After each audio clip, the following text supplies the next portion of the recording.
यदि इतिहास उल्टो घुम्यो भने के होला? कल्पना गर्नुहोस्, यदि नेपालमा कहिले राजतन्त्र हटेको थिएन भने, राजा ज्ञानेन्द्र अझै सत्तामा हुन्थे भने के हामी समयको उल्टो यात्रा गर्छौँ? शताब्दीौँसम्म नेपालका राजाहरूद्वारा शासित थियो। शाहवंशले राष्ट्र निर्माण गर्यो, इतिहास लेख्यो र बिगार्यो। 2001 को राजदरबार हत्याकाण्डले सब थोक बदल्यो। राजा वीरेन्द्र र उनको परिवारको निधन भएपछि ज्ञानेन्द्र गद्दीमा बसे, तर जनताले भिन्न योजना बनाएका थिए। 2006 मा जनआन्दोलन भयो। लाखौँले प्रजातन्त्रको माग गरे र 2008 मा राजतन्त्र हटाइयो। मैले देश छोडेर जाने सोच बनाएको पनि छैन। म मातृभूमि नेपालमा नै बसी मुलुकको बृहत्तर हित र शान्तिका लागि योगदान पुर्याउन चाहन्छु। शाहवंशको विरासतको रूपमा रहेको श्रीपेच र राजदण्ड चिरकाल पर्यन्त सुरक्षित रूपमा राख्ने गरी संरक्षणका लागि आजकै मितिमा नेपाल सरकारको जिम्मामा रहने गरी मैले हस्तान्तरण गरेको छु। नेपाललाई धर्मनिरपेक्ष गणतन्त्र घोषणा गरियो, तर के राजतन्त्र साँच्चीकै समाप्त भयो वा यो पुनः फर्कँदैछ? अचानक नेपालका सडकहरू दशकौँपछि फेरि राजतन्त्रको पक्षमा गुन्जिए।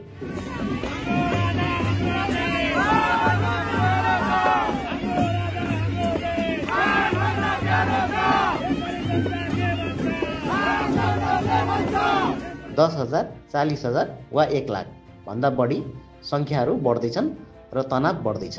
हामीलाई राजा चाहिन्छ, सरकार असफल भइसकेको छ, अर्को प्रदर्शनकारी चिच्याउँछ, भ्रष्टाचार धेरै भयो, अब स्थायित्व आवश्यक छ।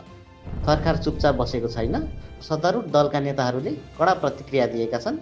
प्रधानमन्त्री केपी शर्मा ओली, तपाईँहरूलाई लोकप्रिय लाग्छ भने पार्टी खोल्नुहोस् र चुनाव लड्नुहोस्, लुकामारी बन्द गरौँ।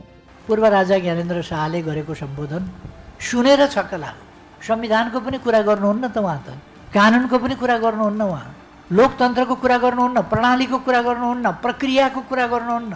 मलाई साथ दिनुहोस्, म आउँछु, देश बचाउँछु। देश के भएको छ? उहाँहरूका यस्ता अस्थिरताका क्रियाकलापहरूले, अराजक क्रियाकलापहरूले, उहाँहरूद्वारा प्रेरित अराजक क्रियाकलापहरूले देश अप्ठ्यारोमा पर्दैछ। म उहाँलाई सुझाव दिन चाहन्छु। एउटा पूर्व राजाको हैसियतले उहाँले त्यति वर्ष पुस्तौनी सत्ता चलाएको हैसियतले उहाँले देशलाई सभ्य सुसंस्कृत ढङ्गले लोकतान्त्रिक बाटोमा, लोकतान्त्रिक विधिबाट संविधान र कानुन अनुसार सञ्चालन गर्नुपर्छ भनेर सिकाउनु पर्ने ठाउँमा के चुनावमा साथ माग्या कि भोट माग्या कि के मागेको, मलाई साथ देऊ, म आउँछु। कहाँ आउने उहाँ?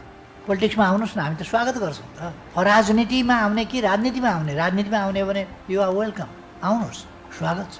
उम्मेदवार हुनुहुन्छ र साथ माग्नुहुन्छ, माग्न मजाले पाइन्छ, तर केमा साथ माग्नुभएको तपाईँ बुझिएन।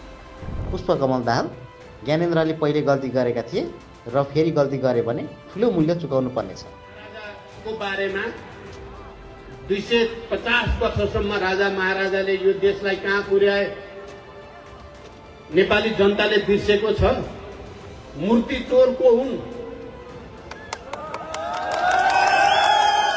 नेपालका ठुल्ठुला मूर्तिहरू चोरहरू अहिले राजा। भाइमारा को हो, भाइमारा को हो, आफ्नै वंश मास्नेले त्यहाँ आएर अहिले फेरि सरकारले चेतावनी दिइरहँदा राजतन्त्र समर्थक नेताहरूले नयाँ माग अघि सारेका छन्। राजालाई स्थान दिने कि? राष्ट्रिय प्रजातन्त्र पार्टीका प्रवक्ता सगुन लावटी, आइतबारको सहभागिता अविश्वसनीय थियो। यसले देखाउँछ जनतामा असन्तोष बढ्दैछ र उनीहरू विकल्प खोजिरहेका छन्। नेपालभित्र बस भइरहँदा ध्यान भारततर्फ खिचिएको छ। ज्ञानेन्द्रले योगी आदित्यनाथसँग किन भेटे, जो नेपालमा हिन्दू राजतन्त्रका समर्थक मानिन्छन्? के उनीहरूले राजतन्त्र फर्काउने सम्भावनाबारे छलफल गरे? भारतले नेपालको शासनमा भूमिका खेल्नेछ? अब के हुन्छ? नेपालको अगाडि 3 सम्भावित बाटाहरू छन्।